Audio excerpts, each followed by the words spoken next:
মালদা মোথাবাড়ির গঙ্গাপ্রসাদ চরকতলা ডি.এড কলেজের পাশে মেরাজুল শেখ নামে এক ব্যক্তি দীর্ঘ 15 বছর ধরে দুম্বা পালন করে চলেছেন। তিনি তার বাড়িতেই দুম্বা লালন পালন করে মালদা জেলাকে দিশা দেখাচ্ছেন মেরাজুল শেখ। তার ছোট্ট একটা কুড়ে বাড়ি আর বাড়িতে ছোট আকারের কৃত্রিম যেন এক মরুভূমি বানিয়ে দুম্বা পুষছেন মেরাজুল। এতে বাণিজ্যিকভাবে সাফল্য অর্জন করছেন তিনি। তিনি জানান, পবিত্র কোরবানি বা ঈদ আসলে ধর্মপ্রাণ মুসলিম সম্প্রদায়ের ধনী ব্যক্তিরা আসেন এবং কয়েক লক্ষ টাকার বিনিময়ে কেনা বেচা হয় এই আরবীয় জাতের দুম্বা। দেখুন তিনি কিভাবে এই দুম্বা লালন পালন করছেন এবং তিনি কি বলছেন আমরা শুনব। কোথায় বাড়ি? আমার বাড়ি এই গঙ্গাপ্রসাদ মুন্সিপাড়া চরকতলা ডি.এড কলেজের পাশে। আপনি কি কাজ করছেন? আমি এখন দুম্বা চাষ করি। কত বছর ধরে? এই যাবৎ 15 বছর ধরে। এছাড়াও কি কি করেন? এছাড়া আরো নানা কাজে গাড়ি গুড়ি চালাই।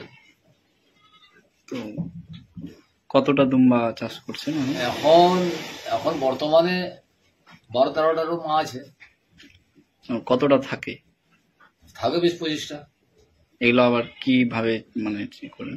এগুলো তো 12 মাস বেচে কেনা। তাদের খাবার? এদের খাওয়ার ঘাস, কাঁড়ি, ভুসা, দানা যাবত খায়। আপনি একাই দেখাশোনা করেন? আমি একাই দেখাশোনা করি, বাড়িতে আরো ছেলেপুলে আছে, এরাও দেখাশোনা করে। তো এই চাষ কেন, মানে এটা একটা লাভজনক ব্যবসা। দুম্বা চাষটা আমি এই জন্য করি যে এটা বছরে পার ডে এরা মানে প্রত্যেক মাসে মাসে এদের বাচ্চা বেচা কেনা হয়।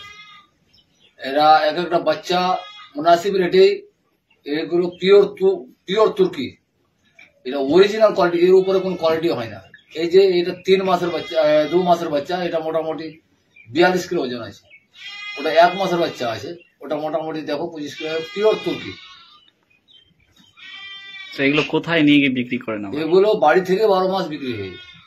হাটেও নিয়ে যেতে হয় সময় গতিকে, এগুলো 12 মাস বাড়ি থেকে বিক্রি হয়। এই চাষ করতে আপনার কেমন লাগছে? চাষ করতে খুব ভালো লাগছে। লোমটা রক্ত শোষণ করে, এর লোম যত কাটা যাবে তত মাল বাড়বে, মালের গ্রোথ বাড়বে। লোমটা 4 মাস অন্তরই কাটতে হয়। এই এলাকায় আর কেউ করে এই চাষ? এই এলাকাতে এখানে আর কেউ করে না, আমি একাই করি। এটা কোথায় আছে আপনার?